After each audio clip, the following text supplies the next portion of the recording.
चले सरमाया कारी की दुनिया के सबसे अहम तस्वुरात को बिल्कुल तेज़ी से समझते हैं। इस जायज़े में हम सिर्फ उन बुनियादी उसूलों पर बात करेंगे जिन पर पूरी इन्वेस्टिंग की इमारत खड़ी है।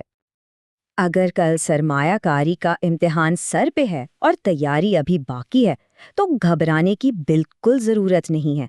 हम यहाँ मदद के लिए ही मौजूद हैं। हम सिर्फ उन्हीं चीज़ों पर फोकस करेंगे जो इम्तिहान के लिए सबसे ज़रूरी हैं। चलें, बगैर वक्त ज़ाया किए सीधा पहले उसूल पर चलते हैं। सबसे पहला और सबसे अहम उसूल रिस्क बमुकाबला रिटर्न। ये सरमायाकारी का वो बुनियादी तस्वुर है जिसे समझे बगैर आगे बढ़ना नामुमकिन है। देखें, ये सबसे ज़रूरी उसूल है।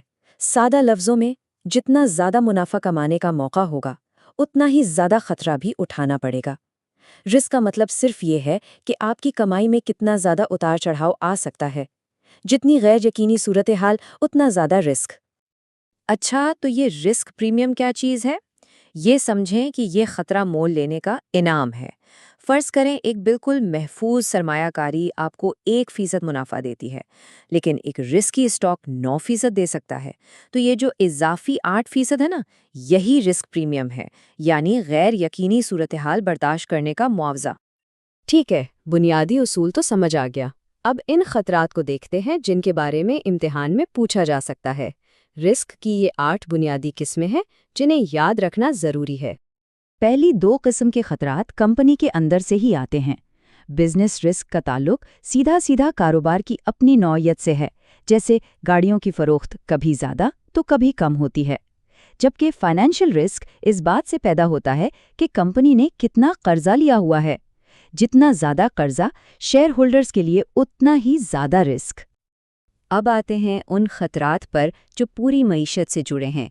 इन्फ्लेशन रिस्क का मतलब सीधा सा है कि महंगाई आपके मुनाफे की असल कीमत को कम कर देती है, और इंटरेस्ट रेट रिस्क का मतलब है कि जब शरह सूद बढ़ती है तो पुराने कम शरह वाले बॉन्ड्स की कीमत गिर जाती है। इस स्लाइड पर वो रिस्क हैं जो सरमायाकारी को बेचने से ताल्लुक़ रखते हैं। लिक्विडिटी रिस्क का मतलब है कि शायद आप अपनी सरमायाकारी को फ़ौरन अच्छी कीमत पर बेच ना पाएं।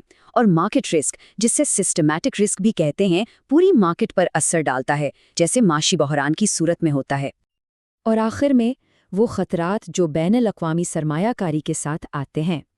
कंट्री रिस्क का ताल्लुक किसी मुल्क के सियासी या माशी हालात से होता है, जबकि एक्सचेंज रेट रिस्क करेंसी की कीमत में उतार चढ़ाव की वजह से आपके मुनाफे को कम या ज़्यादा कर सकता है। ठीक है, खतरात को तो समझ लिया। अब इन आलात पर बात करते हैं जिन्हें हम इस्तेमाल कर सकते हैं। ये वो 3 बुनियादी ऑप्शंस हैं जो इम्तिहान के लिए बहुत अहम हैं। ये टेबल समझें कि आपकी चीट शीट है। इसे इस तरह याद रखें। जीआईसी में गारंटी है तो रिस्क सबसे कम। म्यूचुअल फंड्स बहुत सी चीज़ों का मिक्सचर हैं तो रिस्क दरमियाना। और स्टॉक्स एक ही कंपनी में मिल्कियत है जिसमें बड़ा इनाम भी हो सकता है और बड़ा नुकसान भी, इसलिए रिस्क सबसे ज़्यादा है। अब बात करते हैं एक बहुत ही ज़बरदस्त चीज़ की, रजिस्टर्ड अकाउंट्स। इनका बुनियादी काम टैक्स बचाकर आपकी बचत को तेज़ी से बढ़ाना है। आरईएसपी का मकसद बिल्कुल साफ है, तालीम के लिए बचत। इम्तिहान के लिए सबसे ज़रूरी बात ये याद रखनी है कि इसमें की गई सरमायाकारी टैक्स फ्री बढ़ती है, और जब पैसे निकाले जाते हैं तो टैक्स तालिब इल्म पर लगता है, जिसकी आमदनी कम होने की वजह से टैक्स भी बहुत कम होता है। ये नंबर्स इम्तिहान के लिए ज़रूर याद कर लें।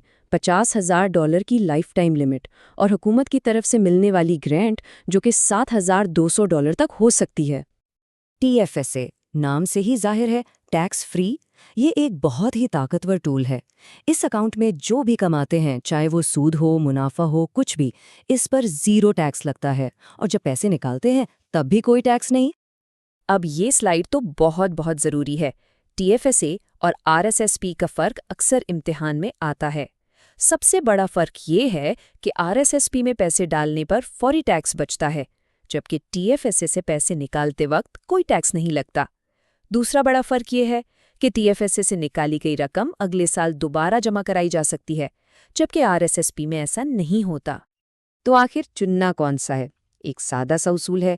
अगर लगता है कि आज आपकी आमदनी पर टैक्स की शरह ज़्यादा है और रिटायरमेंट में कम होगी, तो RRSP बेहतर है। اور اگر آج آمدنی کم ہے اور مستقبل میں زیادہ ہونے کی امید ہے تو ٹی ایف ایس سے زیادہ فائدہ مند ہو سکتا ہے۔ یہ بات ہمیشہ یاد رکھیں، اوسط شرح پوری کہانی نہیں بتاتی۔ اس کا مطلب ہے کہ سرمایہ کاری میں اتار چڑھاؤ تو ہمیشہ رہے گا، یہی رسک ہے۔ اصل کام صحیح ٹولز جیسے میوچل فنڈز اور صحیح اکاؤنٹس جیسے ٹی ایف ایس اے یا آر آر ایس پی کا انتخاب کر کے اس اتار چڑھاؤ کو اپنے فائدے کے لیے استعمال کرنا ہے۔ تو یہ تھے سرمایہ کاری کے وہ بنیادی اصول جو امتحان میں کامیابی کے لیے ضروری ہیں، لیکن اصل امتحان تو کل کے بعد شروع ہوگا، جب اس علم کو اپنے مالی مستقبل کو بہتر بنانے کے لیے استعمال کیا جائے گا۔ Good luck!